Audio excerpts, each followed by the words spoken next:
Welcome to today's video. Today we'll be having a guest who will tell us about amazing opportunities for healthcare workers, both locally and abroad, and also discuss a few things which are touching mostly on healthcare workers. So you can be with us for the next 30 minutes or 40 minutes or thereabout, so that we can talk about different opportunities, both in Kenya or in Africa and in other countries, so that if you are a person who is looking for jobs, who is looking for opportunities, who is looking for courses to do maybe in the healthcare sector, you know where to start. So, karibu sana. We are going now to bring Wairimu Muturi. Wairimu, if you can hear me, karibu sana. I'm Asante. trying to fix my headphones. They're not functioning properly, but you can proceed and introduce yourself. Yeah, I can hear you loud and clear. My name is Wairimu Muturi, as you see. I Yes. am a health worker for a long time now. And I'm passionate about health workers getting better opportunities, being in Yes.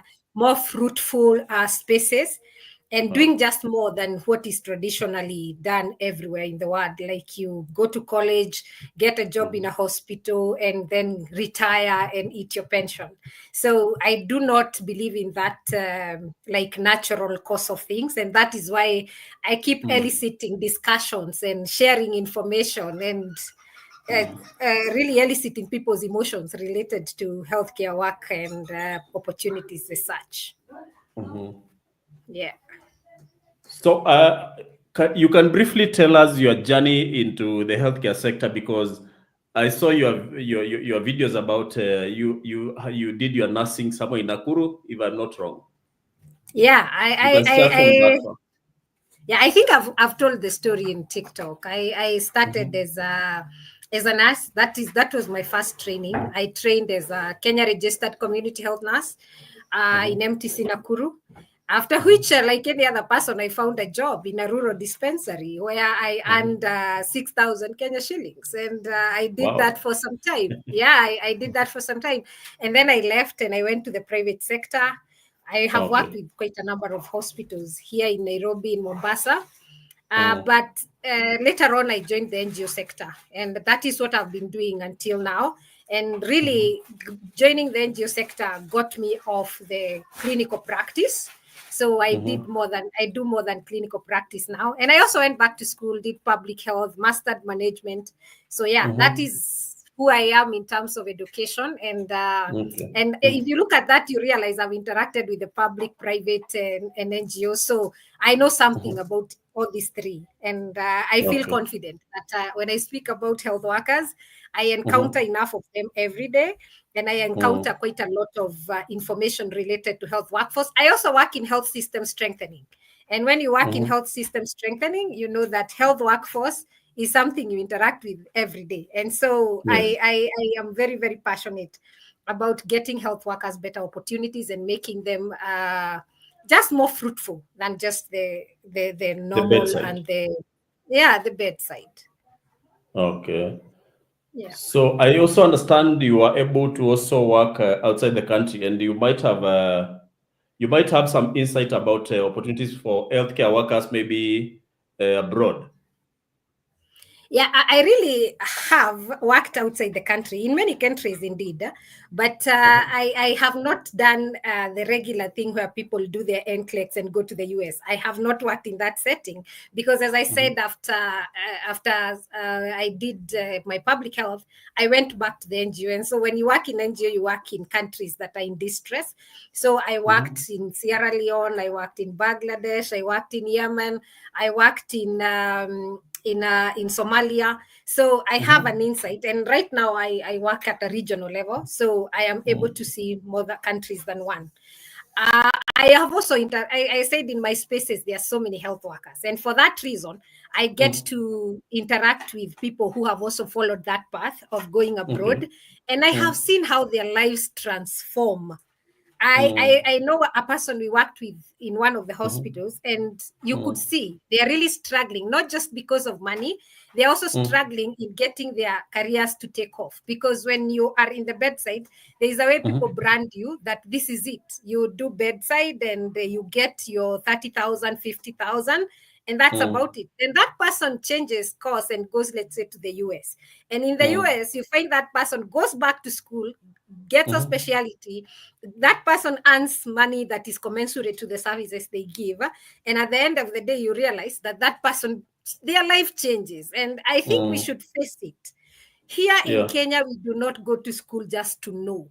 We go to school to change our lives, to get out of poverty, to get a livelihood, to create some wealth, because we do not have that level of generational wealth like they have in the Western world. And so it beats me when someone says that don't think about money. I mean, I may fail to think about it, but I need it. Yes, you did. That's true. That bothers me. And so when I talk about going abroad for health workers, I encourage them to do that because I want them to be paid commensurate to the services they give.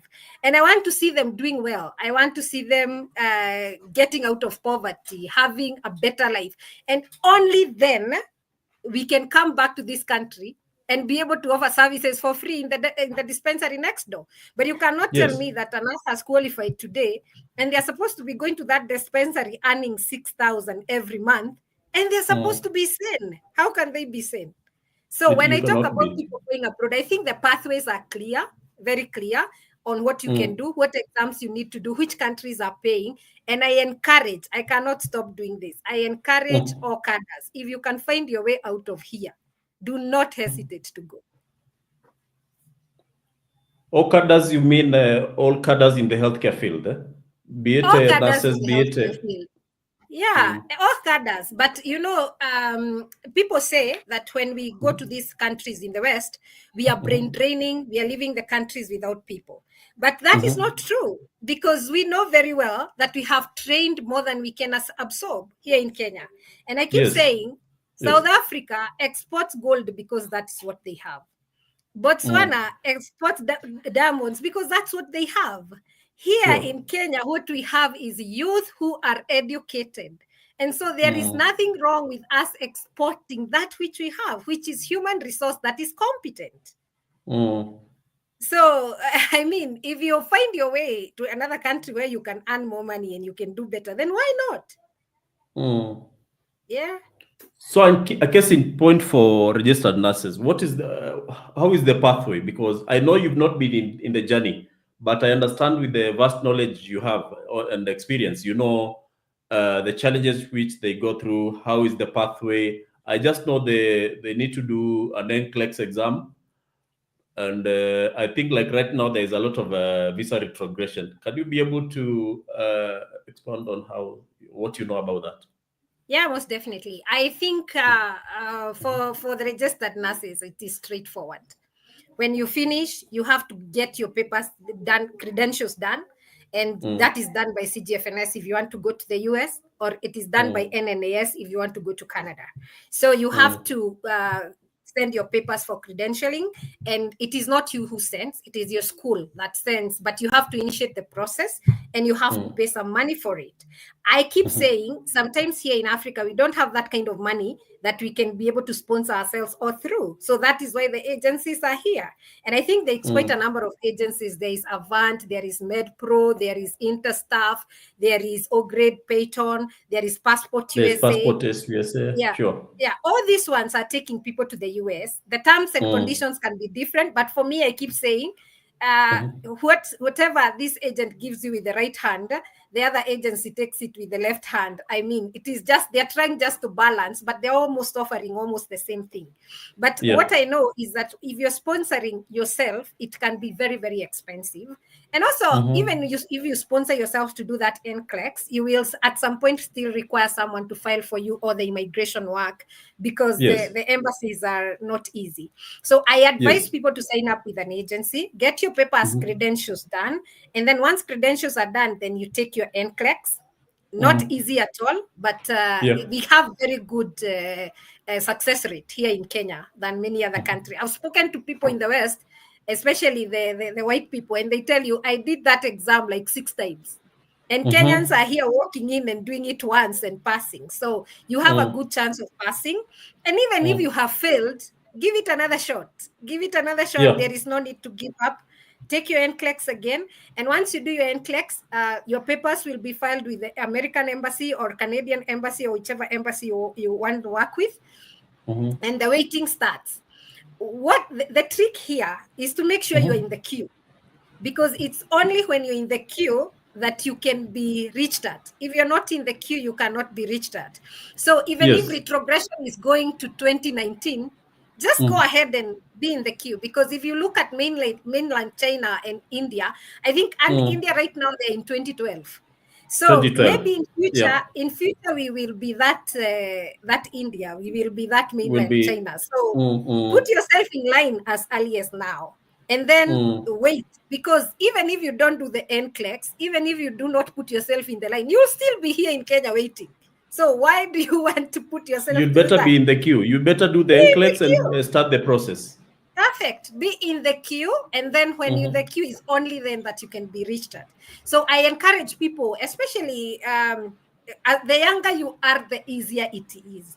Because when you're younger, you don't have so many responsibilities. You don't have a lot of family responsibilities and all that, which is not the case to many of us who qualified long time ago. We have to factor in more than you need to. So as soon as you qualify and you join the workforce, put yourself in the queue.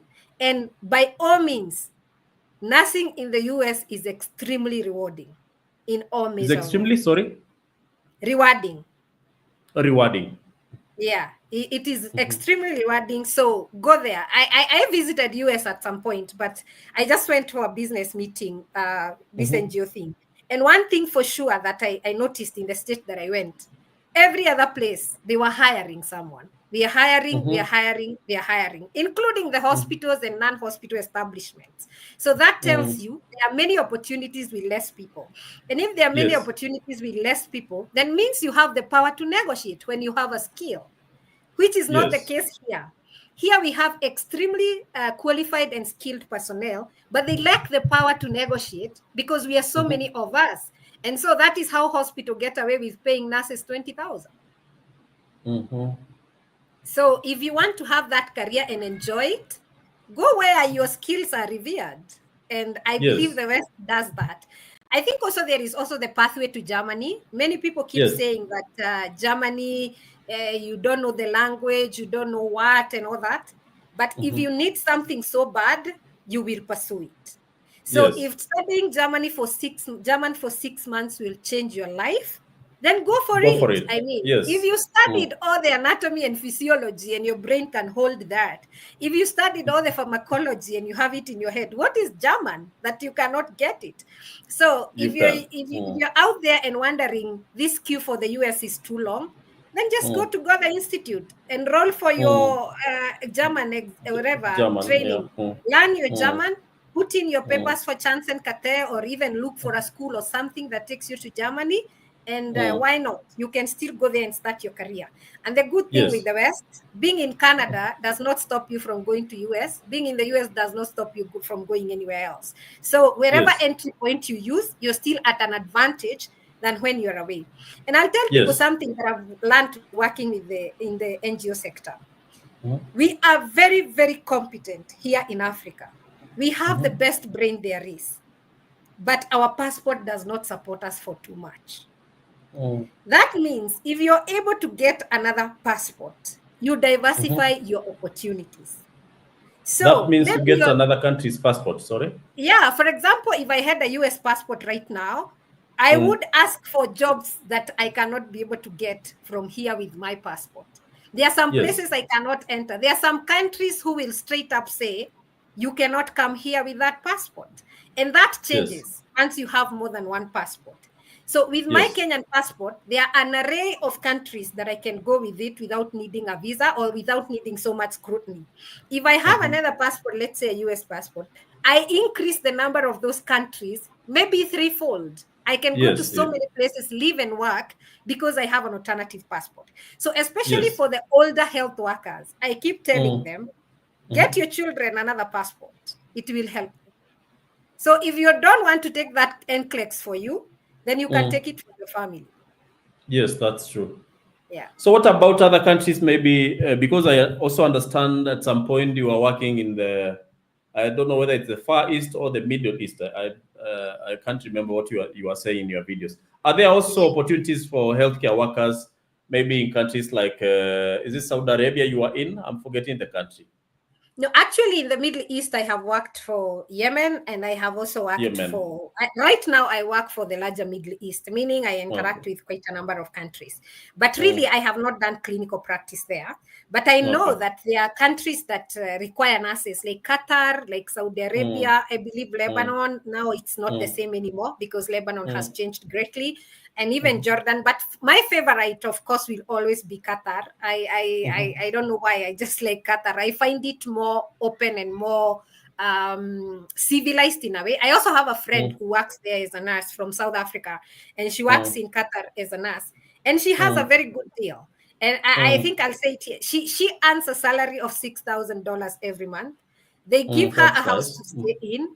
They take her children to international schools, and her job is to walk to a hospital and give nursing services. So what am I saying? The opportunities are there. I was even looking online another day. I think I was sent an email of opportunities that are there in Qatar, and the terms are just like that: good salary, good living conditions, and also better allowances if you look at it per se. And I don't see why not. If a country like Qatar is not stopping you from being who you are, and also it's very close home. Qatar is 5 hours from here. It's 5 hours. With 100,000, you have a return ticket to Qatar and back in a good airline. So it is not very complicated even to have a connection with home. I think there are also some values, especially if you have a family that we share, that are really, really important to many of us. If you're raising children, that it are easier for you to enforce when you're in Qatar than when you're in the Western world, if that is a concern for you. So I think we should explore it. And I have someone sent me a list of agencies that are taking people to Qatar and wherever. And I think people should find that information around and see what is possible and what is not possible. Because also I understand the processing for Qatar, for wherever, for this Middle Eastern country is not as long as it is for the West. For the West, yeah, that's true. But there is another problem with now we have some scammers coming, calling on nurses to come and be assisted in the US journey, and also for the Qatar journey. Yeah. Because the other day we saw someone. Yeah, I think you were doing a due diligence for any agency you choose to work with. It should be your job. And I think when you choose to enroll in a process with an agency, then you should be in a position to find out who they are. And do not be afraid to ask all the questions you need to ask. Are they registered? Have they taken anybody else? Can they give you access to the people they have sent there and you speak to them? I think we also have a gift called technology. If you went online and say, I want to go to Qatar, who has information about here, reach out to me. People will definitely reach out to you. Of course, not everybody is genuine. You need to vet that. But all the same, I think we have a more liberalized access to information than we had before. Did I lose you?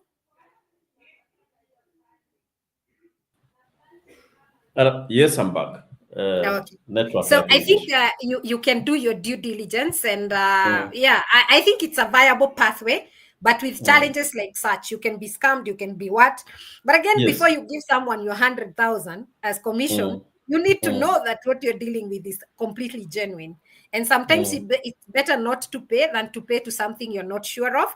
And there is also that credibility on being registered and all that. I think you can always navigate that challenge of scammers. So do you know anything? Is the pathway as clear as it is for the US for nurses or healthcare workers intending to work in Qatar? Because for the US, it's almost clear for almost everyone about what they need to do. But I think for Middle East there is some an exam. An exam? In the Middle East there is a lot of vagueness. It's not as clear as the US. I'm hoping that in the near future we will have more clear pathways, and everybody will be aware of what happens. For me, the only question I keep asking when people talk about Middle East is, what is the licensing process? Because I know that nursing is a regulated profession. So I need to know, how do I get licensed to work in that country? And for some reason, I have not been able to answer that question. But I'm really diligently seeking for that information. And of course, I'll update if I get it. Okay. Yeah. So let me ask you about now the courses, because I know you are passionate about mostly the healthcare courses, and mostly which ones you'd advise anybody to pursue. I know these sometimes are very emotional topic, because you touch people's courses in a bad way. They say you are talking that way because you are a nurse. Yeah, and they also feel like my brain is not enough for me to be able to be talking about professions of bright people. So I understand. I completely understand. It would be very touchy for someone to come and tell you what you did or what you're doing is not what they would recommend. So that reaction is something I completely understand. I do not go to sleep thinking that these people are crazy or something. I go to sleep thinking that you rubbed someone where it hurts, and it is not my intention.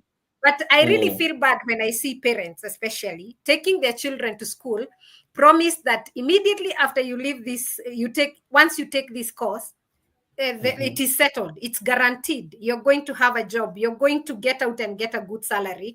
Then I realized that is not the case. And I think I'm on record saying what I recommend and what I don't recommend, because I don't shy away from that. But I also say that this is me. You can choose whatever it is that you want to do. I am not going to tell you don't do it. But I interact on daily basis. I interact with a lot of health workers. And I do recommend nursing. Only because of one thing: the local market may not absorb everybody, but there is a chance that a nurse can be absorbed more than any other cadre because of the demands of the health system. We have trained many nurses here in Kenya more than we need, and we have nurses earning deplorable salaries, to say the least. But also there is a recourse. You can go to US, you can go to Canada, you can go to Germany, you can go to Australia. There is that path that you have a chance that you can leave and go to another country. And I don't know of any other profession, especially for the US, that is giving people a work permit pathway to US apart from nursing in the medical courses at this point.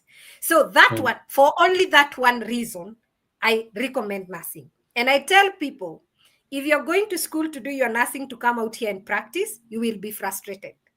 But if you're doing it to leave the country, then there is that pathway. I do not recommend clinical medicine, and I am on record on that. People have called me all names about it. And it's not like I don't know, I have a family member who is a clinical officer. Oh yes, and I tell him exactly that. Why? Because I feel the government has refused to give clinical officers a pathway to advancement of meaningful education. In this manner, you are taking a diploma in clinical medicine, and then you take a degree in clinical medicine, and then you take a master's in clinical medicine, and whatever PhD in clinical medicine. Then when you come to the health workforce, where do you lie? Do you understand? Because there is a doctor, there is a consultant, there is a what? If you have a degree in clinical medicine, where do you lie in that kind? How does it change your scope of practice? I am yet to be convinced about that. However, I recommend that the government should provide clinical officers with a pathway to become doctors without having to start scratch. If they can be given credit transfers, because clinical officers are largely doctors, they have studied over 60% of what doctors do. That's so true. I want the government to sit down and say, these people have studied this much, and whatever is remaining is this much. And then they are given like 2 years or 3 years to go ahead and just finish what they didn't do, and then they become doctor. And that cadre, for me, it will be a clear pathway. Number two, I don't think clinical medicine gives you a pathway to international jobs. In this manner, it is a cadre that is really largely in East Africa. And so today, if you are to board a plane and go to the US as a clinical officer, it will take you going back to school for you to practice as a health worker. Because you cannot apply for licensing directly. And that happens to you, Australia, Canada, anywhere you go. You will need someone to start afresh. So for me, I don't find it like a globally acceptable cadre. Number 3, here in Kenya, we have trained more than we can absorb. That's for sure. Because I remember when I went to college, in my class, nursing class, it was 40 students. And when we got to 40, they stopped taking any, people were returned back home. Why? Because then Nursing Council was only licensing a limited number of nurses. In the class of clinical officers that time, there were over 100 students in one go, in one MTC. That's a very big number. Yeah, and all around the country, everybody was training clinical officers, and then you release them to the job market with a limited scope of practice, and you let them look for jobs. I know people will really come at me about this, but I wish people can speak directly to people who have qualified as clinical officers everywhere, and they will tell you the struggle they have gone through even to be able to start. I know people say you can start a clinic, which is okay. You can start a clinic. But how many clinics can we start if all clinical officers, they're aiming to start a clinic in somewhere? And starting a clinic, someone commented today on my video that starting a clinic would cost you 500,000. How many people are coming out of the school with 500,000? You will Not need many. to raise that 500,000. And will you raise 500,000 with a salary of 35, 40,000? It is not easy. So when I say I don't recommend, I'm not telling them to leave it so that I can take it for sure. I'm telling them because I am here. I am a decent human being and a student of history and a person who walks around and speaks to people. And I know that when you get out of here with clinical medicine as a course, you might have a bigger struggle. And right now, go ahead. And right now, Wairimu, there is another course which I've seen colleges offering, which is called perioperative theater technology.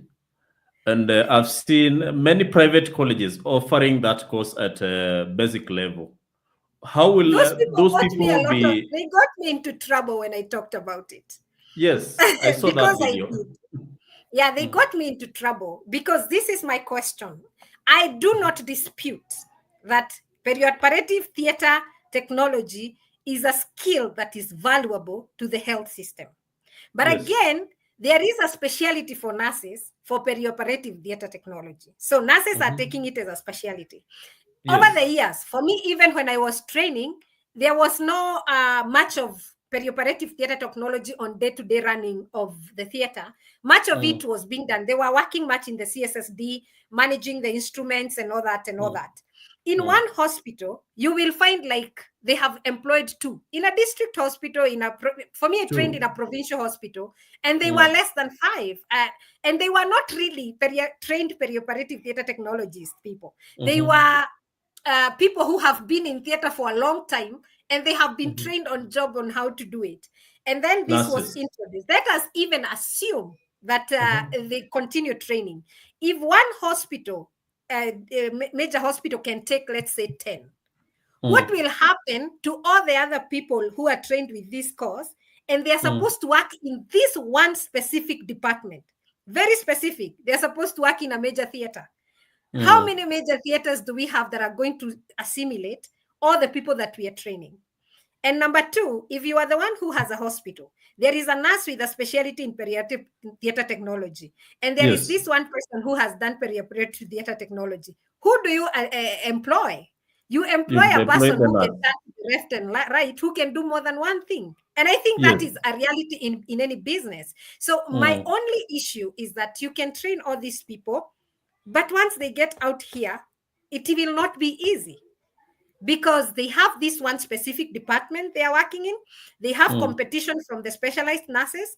And number 3, we do not even have enough theaters in this country to take them in, and they do not have a pathway for a global, international kind of jobs. Yes. Yeah. That would be a challenge because there are so many, and the colleges are cashing in on that because they know people don't know. because colleges are in business, and they will do anything. And there is a fascination out there of people hearing theater. When they hear theater, they think it's a very sophisticated thing. I will be working in theater. You will. I don't know whether people think working in theater makes you a surgeon or something. But the truth is that if your playground is only a major theater, then your playground is very small. And if 100 people are trained and they are released, just even assume they are released into Nairobi might not be even able to assimilate them. That's true. And it's quite unfortunate. Yeah. Someone said, very unfortunate. Nurse's salary is equivalent to someone working in a boda with a boda. Yeah, then I was left wondering, because partially it's true. So I just wanted to... I admitted that. I said, I have never run a boda, but I can tell you for sure, there are people in business who are making more than nurses are making. And it's a demand-supply thing. We have more nurses than we have the hospital can take, the hospitals can take. Yes. And for that reason, and I explained that, I said, private hospital is a business, that's for sure. And what you do when you have a business, you have to reduce your overheads. And reducing overheads means reducing the cost of human resource.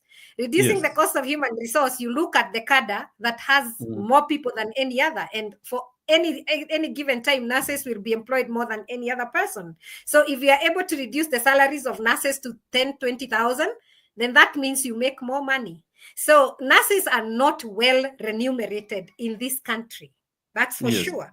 And that is why I said I only recommend someone to go to school and do nursing if they're getting out of here.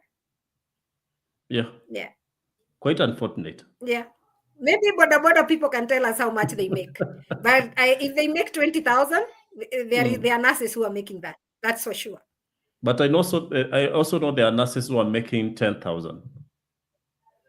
Yeah, they are there. People will come to my comments and call me names and say I'm deluded and whatever. But it is the truth. And I encounter these people every day. And they tell me some of them have not been paid for the last 7 months. Even in the counties. Bad. So even in the counties. Yeah, that's for sure. Even in the counties. So locally, you cannot imagine in this country.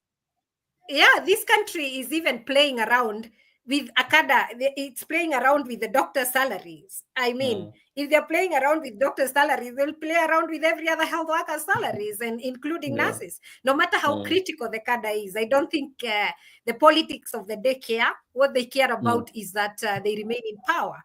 And I think I should take this time to tell health workers. You see this idea of thinking, walking pridefully, and some saying they are learned more than others, is what has gotten us to this level where the government has such a disdain for us, because we can never come together and champion for our cause. So the government takes advantage of the fact that we cannot champion for our cause and divide us and pay us whoever they want. You go on a strike and they don't even look at you as if you're on a strike. So I think we just need to get above that and think that we are a whole team that is focusing on the health of the people, and stop this business of thinking some are brighter than others. Because I'll tell you for sure, Jackson, today if I want to study medicine, I'll go and study and I'll become a doctor. That is true. Some of these Form 4 certificates, they expire after 5 years. After you have gone for your basic course, forget that thing you're talking about. Because if today I wanted to go back to school and become a neurosurgeon, I have a pathway. I can do that. So I think we need to treat each other with more respect. And we need to know that we are in the same course at this point. As we speak, the doctors are negotiating for their stipends for internship. And the government is determined to cut them. I think the government would treat them better if we had a standard union that says, no, you cannot treat health workers like this. But when they negotiate by themselves, everybody by themselves, the government is laughing. Because they know if you're not going to, if you're not going back to work, we are going to make it work in this other way. Now, Wairimu, let me ask you a question. What are the other opportunities now for healthcare workers? Because I know you've been into the NGO world and I also saw you doing a video about. I think someone sent you names of companies where someone can work as a registered nurse or as a healthcare worker instead of entirely relying on the bedside, because bedside seems to be paying very little, at least in the country. Because I also know there are other opportunities, maybe in NGOs, international NGOs, recruiting registered nurses who have another skill set, not the nursing skill set only. Yeah, maybe I can tell my story here because I have a satisfying career. By all means, I can say that. I think I've told the story that when I qualified, I went to South Sudan I've with a lost very you. small NGO, You're earning back. very little money. You're And back now. what that NGO gave me, it gave me. Do you hear me? Yeah. Yeah, you're back. It's okay now. Just continue. Yeah, I was saying I went to South Sudan with a very small NGO, paying me a very little money. And what that NGO gave me is that it gave me an entry point into NGO sector, which is the biggest challenge for anybody to enter NGO sector. And what I keep telling people is that if you want to join NGO sector, you have to accept to start small. If you tell people, go to South Sudan with an NGO and that NGO will pay you a stipend, let's say, of $7,700, someone will say, how can I be in South Sudan being paid $700? And you have just qualified. That means you will not get that entry point. And the reason why you need the entry point is because our schools here, they do not teach what you do in the NGO sector. It's very different. The language, the way of doing things is very different. You need to be in an environment where it is done for you to learn. So my encouragement for all health workers, if you want to join the NGO sector, first of all, go to Relief Web and apply for the jobs. Number two, accept. Sorry? Relief It's Web. outside, huh? Relief Web. Yeah. Okay. Just proceed. Then apply for all the positions that you think you qualify for. And number two, you see that NGO next door, accept to go there and do some volunteer work and learn. Number three, once you get into the NGO sector, I think I've lost Wairimu. If Wairimu, you can hear me, just know that I've lost you. I'm waiting to come back. So let's wait for her to come back. She's telling us a lot of information about Karibu Sana. Welcome back, Wairimu. I lost you, but now I was waiting you to come back. Yeah. I'm back. So I was saying that accept to start small and accept to grow with it. Once you get in there, do not be afraid to apply for that manager, advisor, and director job. Apply for it. There is nothing so special about people who apply for those jobs. What I've seen with us people from Africa is that we're usually much intimidated. When you get into the NGO sector, you're fearing to become the decision maker. But I will give it to them. I'll give it to Somalis. When they get to the NGO sector, they grow very much because they do not have any fear. They tell their thoughts and they grow with it and they become very established in that sector. But what I can say about NGO sector is that it is very, very rewarding. If you find your way there, please grow with it and accept to dare things that you even don't know to do and learn within the job. Because 90% of the people you see there, they also don't know what they are doing. They are learning as well. But it's very, very rewarding as well. There is a person who sent me telling me about opportunities for clinical research nurses, and I put that on my TikTok. And she said she works from here in Kenya, and she does research work. I put the list of these companies that she mentioned there. I do not have very direct contact with these research firms, but I think it's something that you can just research and you will find these opportunities and apply. And I think we need to get out of the mindset of I trained as a nurse, and so I should find a hospital and work there. Sometimes it's not the case. You need to think outside the box and embrace technology. Health workers must embrace technology. Someone sent me a comment and said he trained as a medical lab scientist, and then he took this course in India, which is rather online from India, which is generative AI and I think data analytics. And he told me I earn 6-figure salary. from it. So do you need another skill set? Do you need to learn some other, like data analytics, so that you can be able to penetrate into for the that world? clinical research nurse, she said she didn't need to learn anything else. But I would recommend someone to just these 6-month courses, just take them, learn them. And I put in my TikTok someone called Jatan Shah. Jatan Shah, who teaches people on Microsoft applications, Power BI, SQL, Advanced Excel, Tableaus, and you pay some money and then you learn all this. It's a self-paced learning, and you get all these skills, and within 41 days, I tell you, you can learn all those things and be able to practice them. So I think it would be important for us to find what is online and get these skills. They can be very, very important for you to get out of the bedside per se. And bedside is not 100% bad. We need people in the bedside.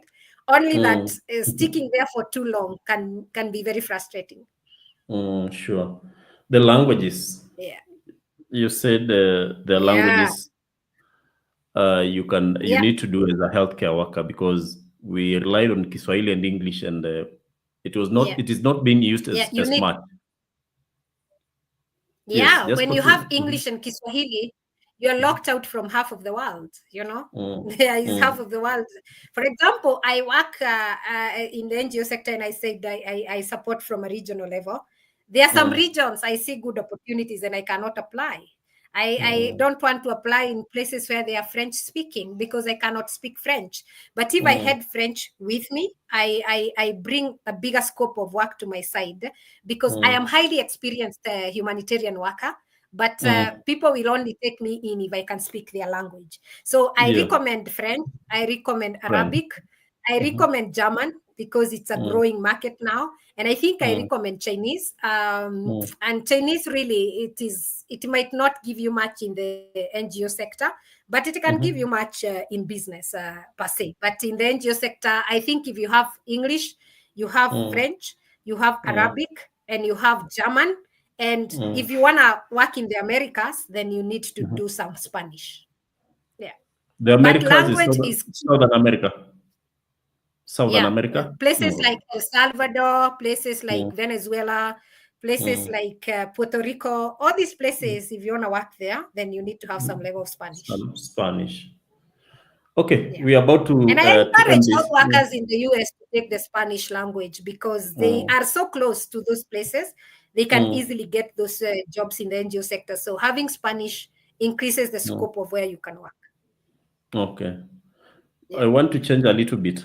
There's a video you did about Kenya Medical Training College and the challenges with the verification of documents. And that video listed a lot of emotions from both sides of the divide. So because this is not a problem specific for you, because very many people have had the same problem.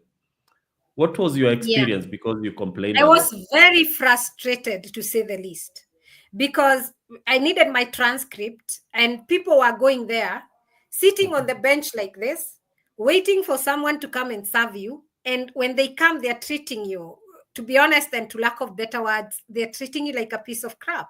Like, Enda, ukuje next week. I was fed up. It had reached where I cannot be able to handle it, because I also believe that we are decent Kenyans, and we are people who follow the law. We are not asking for a favor. So why do you want to treat me like that? And so I decided, let me vent out. And when I vented out, so many people resonated with it. But later, I got a call from someone from the Kenya Medical Training College, and they apologized. And they said the situation will be looked into. My understanding is that the situation has been looked into. In that video, people were saying, I have been there for a whole year. I have been following CG for how many months? I had to pay a bribe to get it. All these things. And I was like, why do we have to be treated this way? And I understand that things have gotten better. I went back, by the way, to do my verification, because I needed my papers verified. And I must say the process was really smooth for me for the verification. I dropped the papers. They were done, I believe, within a week. And then I sent someone to pick them and send them. And so that went better. So I think that there was some attention to the matter. as it Yes. is as per se. And I would like people to say whether their experience have been different. Some people have also inboxed me and said it was helpful. It got easier. I got my transcript.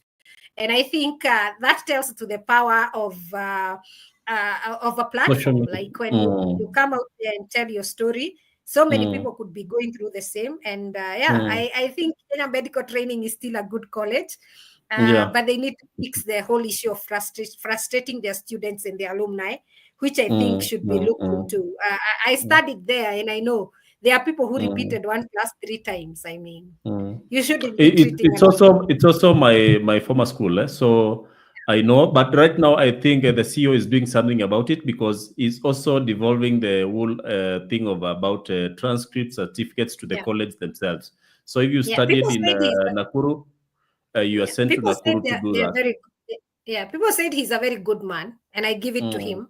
So we see, I understand people who qualified in 2024 can collect their transcripts in their colleges, which is one of the things I was asking. Why do we have to go to Nairobi to pick transcripts? I mean, why do you want to bring all that workload here? Why do I need to come from Lodwar, from Garissa, from wherever, from Mombasa, just to pick a transcript? So I think that is a cry that he has already addressed to.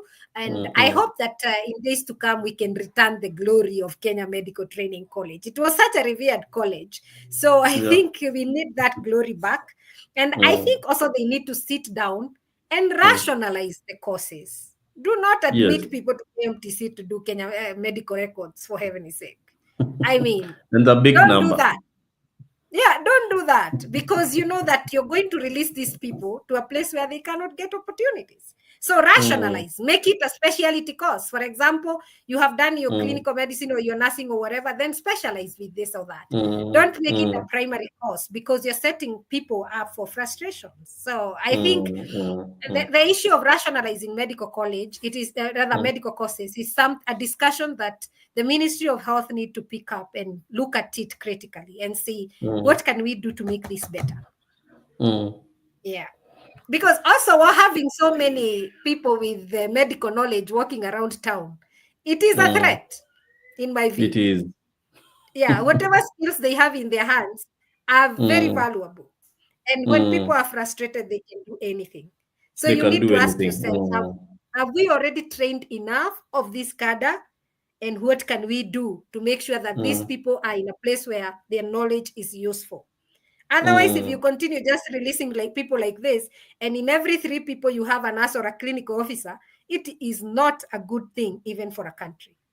Yeah. Thank you very much, Wairimu, for that insight into this whole topic.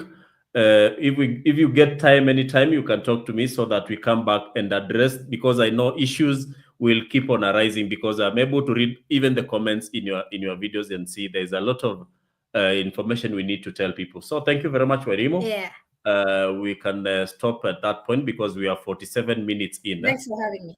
So nimeshukuru sana. We can always talk and come back. Karibu.